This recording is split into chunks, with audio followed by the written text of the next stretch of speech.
Vasco da Gama was a Portuguese explorer and navigator, and the first person to sail directly from Europe to India.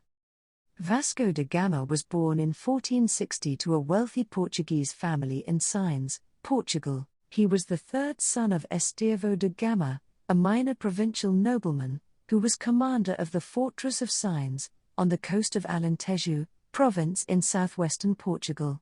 Some sources note that his mother, Isabel Sodré, was also of noble stock.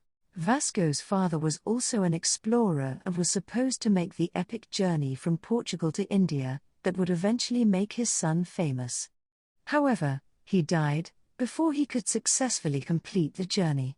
In the late 1400s, Portugal was desperately trying to find a sea route to Asia so they could obtain spices for cheap prices. Explorers such as Bartolomeu Dias had made some progress in making the journey, but none had been able to sail around the southern tip of Africa, at the Cape of Good Hope, and into the Indian Ocean. You may ask, what is the Cape of Good Hope? It's located at the southern tip of the Cape Peninsula, which is also home to Cape Town, the legislative capital of South Africa, where the Atlantic and Indian Oceans met. The Cape was originally named the Cape of Storms in the 1480s by the Portuguese explorer Bartolomeu Dias. A route to India.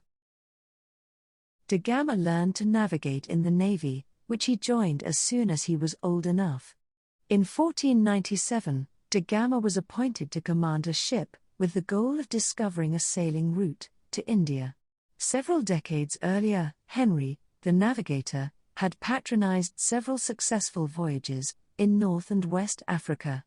These voyages were Portugal's first steps at becoming a major maritime and colonial power. In 1487, Bartolomeu Dias discovered that the Indian and Atlantic Oceans were connected. This interested Portuguese King Manuel.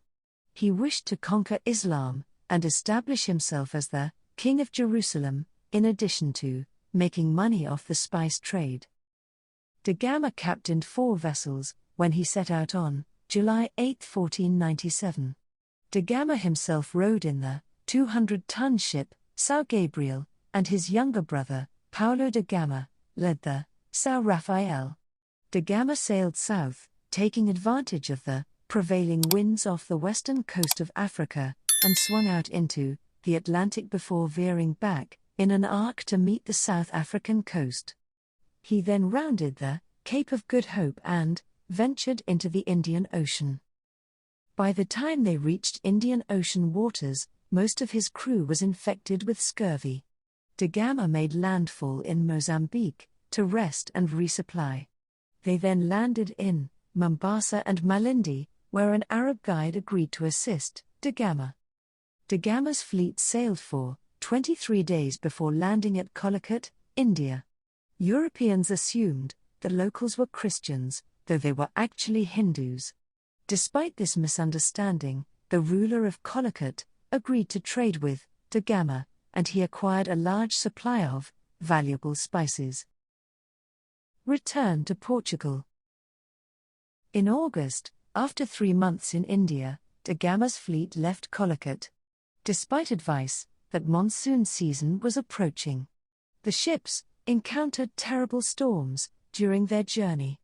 The passage across the Indian Ocean, which had previously taken little more than 3 weeks, it took more than 3 months. So many men died of scurvy during the crossing that Da Gama ordered the Sao Rafael burned for lack of crew. The ships split up off the western coast of Africa, returning to Lisbon at different times. Da Gama's brother, Paulo, fell ill, and Da Gama took him to the Azores with hopes of healing him. Paulo died on the Azores, and after mourning on the island for some time, Da Gama eventually returned to Portugal, more than 1 month after the other ships had come back. Ultimately, it took Da Gama's fleet more than a year to return to their homeland after leaving India. Only 54 of the original 170-member crew returned to Portugal. In 1499, Da Gama received a hero's welcome. He was made an admiral, and married Catarina de Ataigi, a woman of a noble family. The spice trade was hugely important for Portugal, and soon after da Gama's return, King Manuel dispatched another expedition to India, led by Pedro Álvares Cabral. Cabral established a trading post in Calicut, but conflicts with the local Muslims resulted in battles and the deaths of 70 Portuguese.